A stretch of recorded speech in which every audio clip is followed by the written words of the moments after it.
Joe. Yep. I'm going to go to Office Works now and get you a nice big sheet. Okay, beautiful. Right? All right, sounds good. Yeah. Oh, don't worry about a big sheet for this. I'm just doing a live video. I won't be sick. No, it's all right. That's okay. Hey, everyone. I just thought I'd help out the members of CA to understand how to vote in a federal election, and I've tried to do it as simply as I can. So, in a state election, you could just vote one for Lisa Bellamy and then leave it at that. In a federal election, you have to fill out the entire form, and this is again a very simplified version of it, and I'll try not to let my own personal opinion get in there and get us sidetracked too much.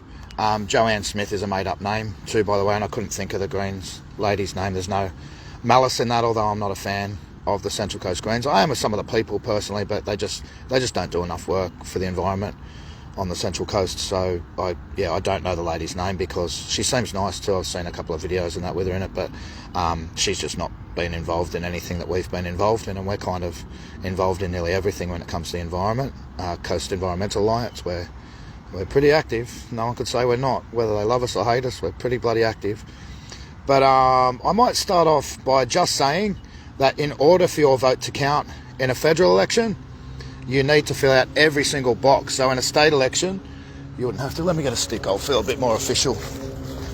As you can see, we're on a very high budget here, Lisa and I, and the team at CEA.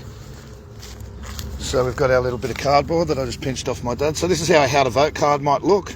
Now, let's start off with what the Greens would tell you to do. So the Greens might, well, of course, go vote one Greens. If this is the way that it's all ended up in this order, they put a 1 next to them.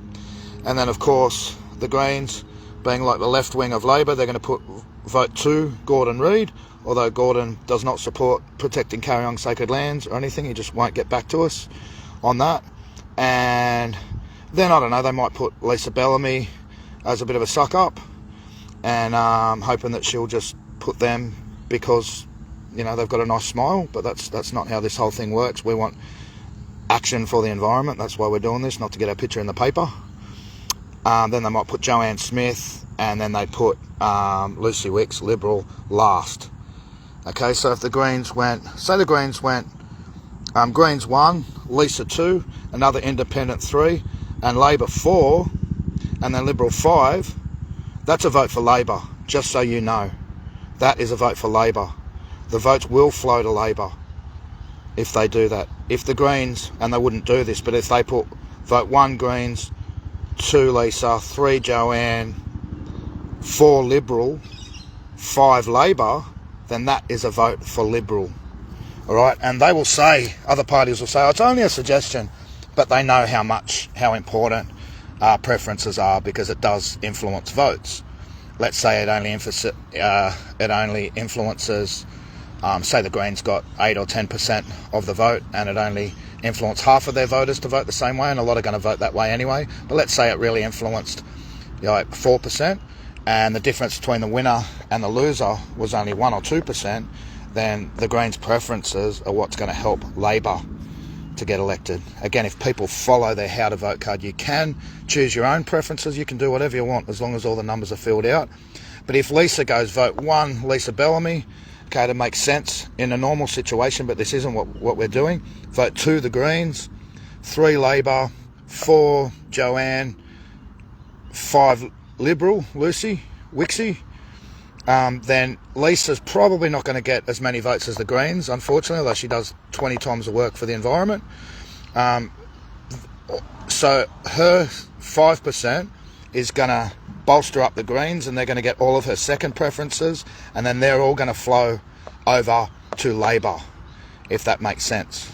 Now, just to be super clear, I'm not a fan of any of the major parties at all. I think they're all doing a really terrible job. You've got Labor carving up the environment, approving new coal mines. Liberal obviously aren't any better when it comes to the environment. But you've got Greens backing Labor in this election. The best they can do is try to make Labor a little bit less crap than what they are, and that's to quote a local Greens member. I don't know what other independents are running, but check them out. All right, so here I'm going to tell you all how to do a protest vote. And this will be controversial, like everything I do is probably a little bit controversial. Some people are going to disagree, and I strongly suggest that you get on this post and have your say. It'll really help get the post out there. It'll help with the algorithm. And yeah, we are meeting tonight at what's it called, Settlers Tavern at 6:30 to launch Lisa Bellamy, a true independent who's not preferencing anyone unless we get action for the environment, something that the Greens should do. We're launching her campaign. I'm performing. I'm doing 3 sets of music. I'm getting my acoustic guitar and setting up my sound system. It's going to be guest speakers. You can ask Lisa questions, any questions you want. Then we'll be schmoozing after it and having a good chat. So thought I'd put that out there. All right, so now I'm going to tell you how to vote for Lisa Bellamy, a true independent, and how to do a protest vote.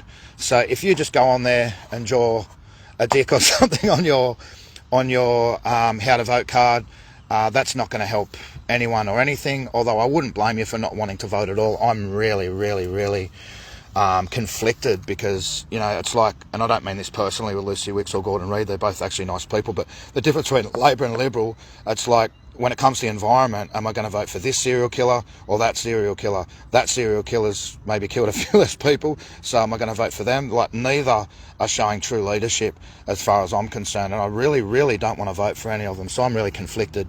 But the least thing you can do if you want your vote to count, say you dislike Labor a little bit less than Liberal, then you can vote 1 Lisa Bellamy, 2 independent if they're not terrible. This is a protest vote, okay? 3 could be the Greens just because you've got no other choice. 4 would be Liberal, and then 5 would be Labor. Your votes will flow to Liberal. So if you still want your vote to count and you think Liberals suck a little bit less than Labor, then just put them second last and then Labor last. Or if you really didn't like the Greens, you could put them dead last. You put the major 3 parties last. If you're not happy with their performance, obviously there's a lot of supporters of the Greens on the Central Coast.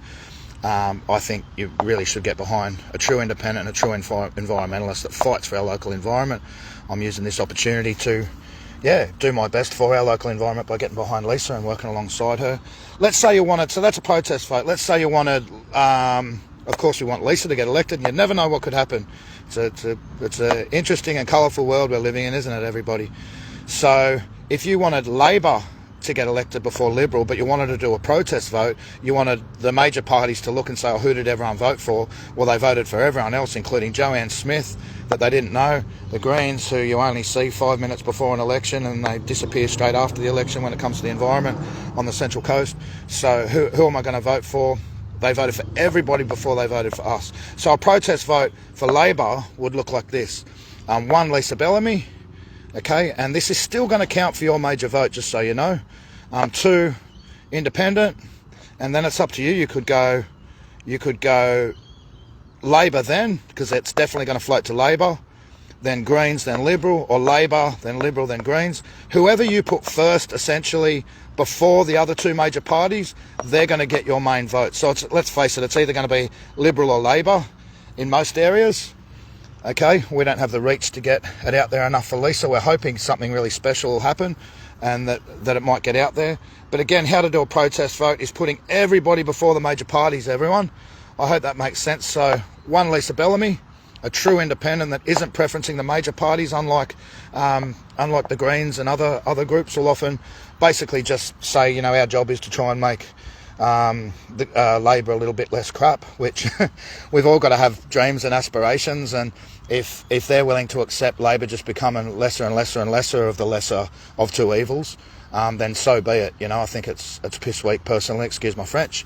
I think we really need strong, real leadership, and here's somebody that's standing up right now for our community, just like I did in 4 elections, and I ended up getting, 5 or 6% and leveraging the Liberal government at the time and the council to create a new national park, doing up at Bambara where the grandmother tree and the hieroglyphs are. And yes, there was a lot of other people involved, but when it came to actually brokering the deal during elections, I did it with Rob Stokes and Chris Holstein back in the day, and Robin Parker.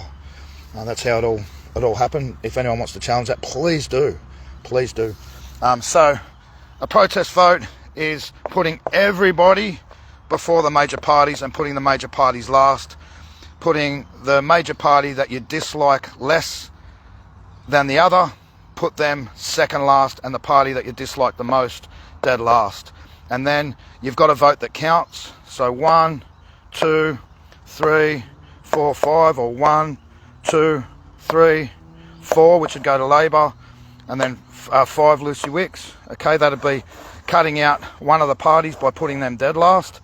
If you think that, again, Labor a little bit less shit than Liberal, or Liberal a little bit less shit than Labor, it'd be I don't know, it's pretty hard to get between them now, and I know a lot of people passionately disagree with that. But based on my experience locally, yeah, I don't know. I won't go into it. It's a long story.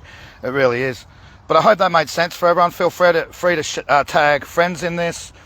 Feel free to share this around. If there's anything you don't agree with, without getting all hysterical about the whole situation because you're a staunch Greens supporter or Labor supporter. Usually they're the main ones that get a bit over the top, or you're a staunch Liberal supporter, or One Nation, or whoever you want to do. This is a way that you can do it, where, say you are a One Nation supporter, for example, you can still vote One Lisa, because One Nation could get more votes than Lisa. So if you put One Lisa to One Nation, then your support is still going to go to One Nation there. To be, a bit of transparency. Unless Lisa gets more preferences, then it'll stop there. That's all a little bit more complicated than that. But each to their own. No judgment on whoever anyone wants to vote for. Obviously, I'm using my personal profile on a page, which I'm the founder of, CA, an environmental page, to tell everybody the truth as best as I can tell it, and based on my personal experience with local activism. There you go.